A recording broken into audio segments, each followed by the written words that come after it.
ఈ రోజున పవన్ కళ్యాణ్ గారు ఆంధ్ర రాష్ట్ర ఉప ముఖ్యమంత్రి పంచాయతీరాజ్ శాఖ మంత్రివర్యులు ఆయన ఇచ్చిన పిలుపు మేరకు ప్రతి పంచాయతీలోనూ సనాతన ధర్మాన్ని నిలబెట్టాలనే ఉద్దేశంతో అది ఏ మతమైనా కానీ సనాతన ధర్మం అంటే సంపూర్ణ మద్దతు ఆ మతానికి అనే అంశాన్ని లేవనెత్తుతూ ఇటువంటి అపచారాలు ఏ మతంలో జరిగినా మనమందరం ఏకతాటి మీదకి వచ్చి మన యొక్క ఆచార వ్యవహారాలని మరి పరిరక్షించుకోవాలనే సదుద్దేశంతో ఆయన ప్రతి గ్రామాన కూడా వెళ్ళి హిందూ దేవాలయాల్లో పూజలు నిర్వహించి అలాగే భక్తి పాటలతోనూ భజన కార్యక్రమాలు చేయమని చెప్పేసి పిలుపునివ్వడం జరిగింది. అందులో భాగంగా మచిలీపట్నం నియోజకవర్గం పెదయాదర పంచాయతీలో ఇక్కడ మాకు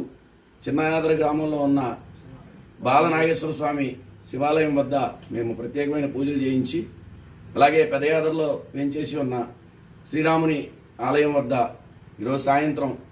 దాదాపు 30-40 మంది మహిళామూర్తులతో మేము భజన కార్యక్రమాలు అలాగే ఈ హిందూ భక్తి గీతాల ఆలాపన అనే కార్యక్రమం ఈరోజు పంచాయతీలో చేపట్టడం జరిగింది. రాబోయే రోజుల్లో కూడా సనాతన ధర్మాన్ని ఏ మతం వారైనా వాళ్ళు పరిరక్షించుకోవాలనే సదుద్దేశం మనందరికీ వివరిస్తూ ఆయన ఈ యొక్క విషయాలని ప్రస్తావిస్తూ శ్రీవారి తిరుమల తిరుపతిలో జరిగిన అపవిత్రాన్ని పవిత్రపరుచుకునే విధంగా ప్రతి గ్రామంలోనూ మనమందరం నడుం బిగించాలనే ఉద్దేశంతో ఈ యొక్క ప్రక్షాళన దిశగా ఆయన ప్రాయశ్చిత్త దీక్ష చేస్తూ రేపు విరమించబోతున్నారు. ఆయన రేపు ఎల్లుండి అవతలెల్లుండి 3 రోజులు కూడా ప్రతి గ్రామాన ప్రతి పల్లెలోనూ పట్టణంలోనూ సనాతన ధర్మాన్ని నిలబెడుతూ కొన్ని కార్యక్రమాలు చేయడానికి ఆయన శ్రీకారం చుట్టారు.